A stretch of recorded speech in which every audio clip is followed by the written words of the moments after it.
Hello, everyone, and welcome to the Align Wellness Podcast. I am your host, Dr. Torrie Thompson, and I am really excited this week. We are going to dive into breaking down the first things of really getting healthy. There's a ton of information out there, what to do, supplements to take, all the things. And so I really want to break down like foundations of becoming healthy and really setting yourself up for success. So people always assume that I started super healthy, was raised super healthy, and that is the furthest thing from the truth.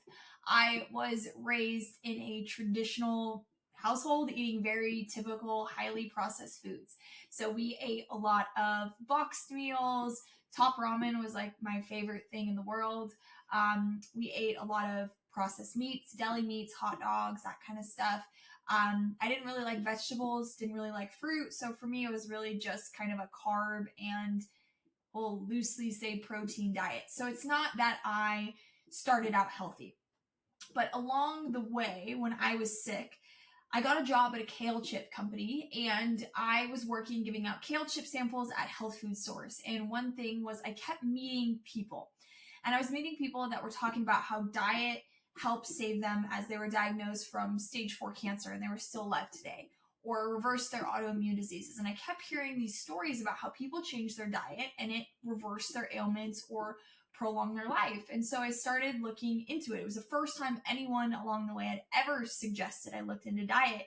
And then that's what led me to getting into this health food piece. However, one of the trickiest parts is how much conflicting information is out there. You see people promoting a vegan diet, a vegetarian diet, pescatarian diet, keto, carnivore, paleo. There's a million diets, and a lot of people just feel overwhelmed and don't know where to go in terms of knowing they need to eat better, but just not what to eat. So really starting with the basics of foods, the most important thing is that you are eating real foods. That is the first and foundational step that needs to happen. So we want to stop the processed food. And processed foods are pre-made foods, packaged foods, things that are going to have lots of ingredients. You want to omit those, and you want to eat whole foods as natural as possible. So this is fruits, vegetable, animal protein, eggs, fats. That is what you want your diet to be. You really want to get it to where you're eating whole, real foods. There is no supplement that can outdo a bad diet. There is no exercise that can outdo a bad diet. This is something that you really have to have a foundational, healthy diet most of the time. One of the worst things I see people do is they'll eat well most of the week and then they go crazy and binge the rest of the week. Again, you want to have it where it's something that you can maintain. Yes, there's going to be cheats here and there, but you really want to get to where you're eating whole foods. So that's getting rid of boxed and packaged foods and eating vegetables, eating fruits. We want to get rid of vegetable oils and those, cheap cooking oils, and use avocado oil, butter, olive oil you don't really want to use unless it's just for salads or something like that, but getting away from vegetable oil or canola oil and using butter, avocado oil, coconut oil. Those guys work really well. And then really watching sugar intake. We add so much sugar to our diet. And for many people, they're getting way too much sugar in a day. So really watching your sugar. And so what that leaves us with is a balanced diet. We want high protein. I usually tell people aim for a gram of protein per pound of ideal weight. So if you want to weigh 130 pounds, aim for 130 grams of protein, give or take a little. Then we want fats. You want fat in your diet. This is going to come from your oils. This is avocados, nuts, seeds. You want fats. You want plenty of vegetables and color, right? So we want all the beautiful colors of vegetables. And then we want a little bit of fruit. And that is a pretty standard diet. Does that mean you need to eat, broccoli and chicken every day? Absolutely not, right? You can still enjoy things, but in healthier aspects. So something that's really helpful for a lot of people is the elimination diet. And so the elimination diet is pulling the common triggers of diet out of their diet and then giving it a little bit of time and then adding them in one by one and seeing what causes reaction. This is still the gold standard of food allergy testing. And so or over food allergy testing, I should say. And so you really want to get to be able to figure out what foods are triggering you. So what that can be is pulling out gluten, dairy, soy, peanuts, eggs. Pull out those guys, give it 30 days, and then add them in one at a time, a few days apart, and see if you have any reactions. A lot of people pull out those foods and they feel a lot better. Then you can add them in and see what the reactions are. So what does a clean day of eating look like? For me, it's really simple. I have eggs for breakfast every single day. Sometimes I have avocado with it, but eggs for breakfast. Lunch is usually some sort of protein and vegetables. So I usually have leftovers from whatever I had for dinner last night. So today it was chicken, onion, bell pepper, kind of a fajita leftover with avocado.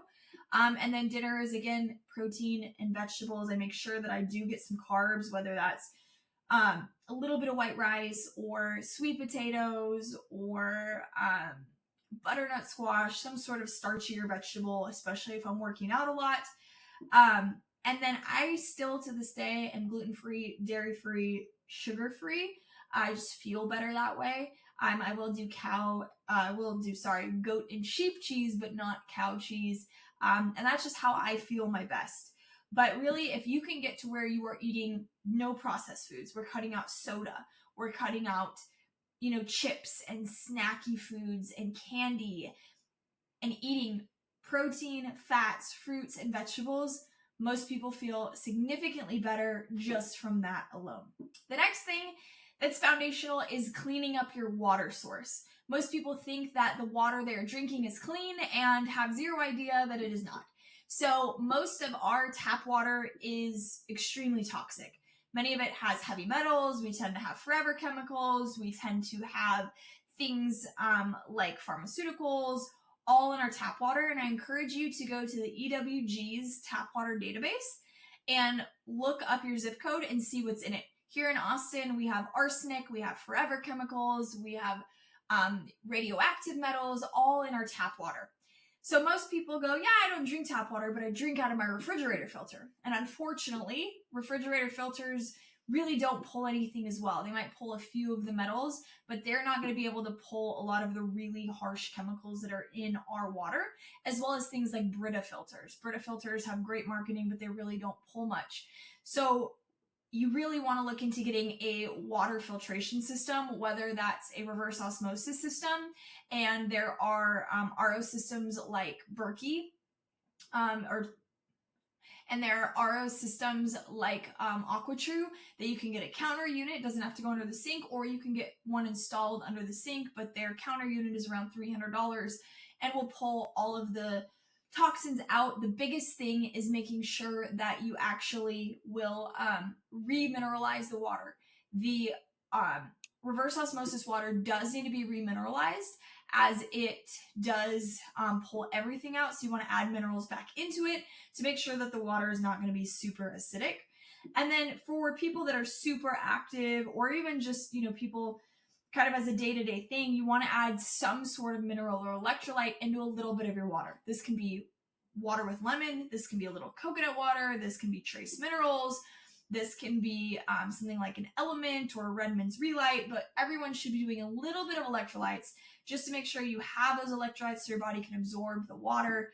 If you're someone that's drinking a lot of water but peeing all the time, it's a pretty good indicator that you don't have enough electrolytes in your system. So add a little bit of minerals to your water, and that can be very beneficial. So if you can get your food and your water dialed in, for most people, that's a huge foundational piece. That's the biggest thing, right? That's the most important thing, is what you're eating and what you're drinking. That's where we start. I want you to get those dialed in first.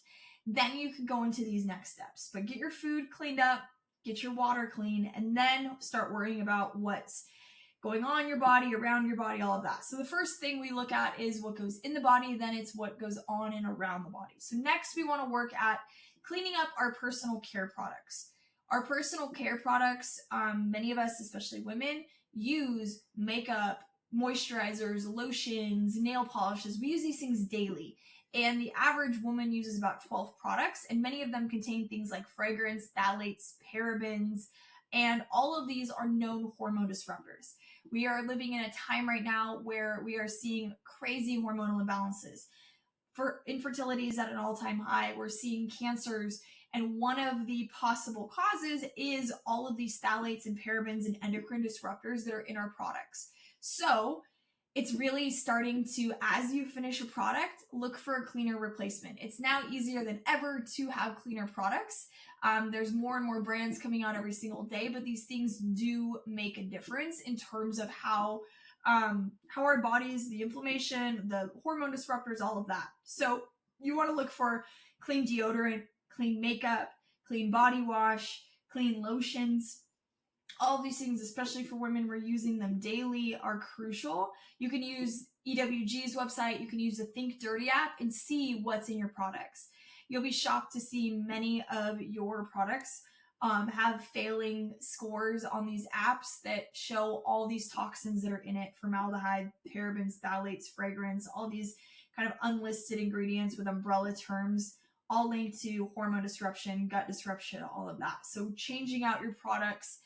Some of my favorite brands are Primarily Pure, Native, Alphia, Dr. Bronner's, Pacifica, Gabriel Cosmetics. There's a million brands now that are clean.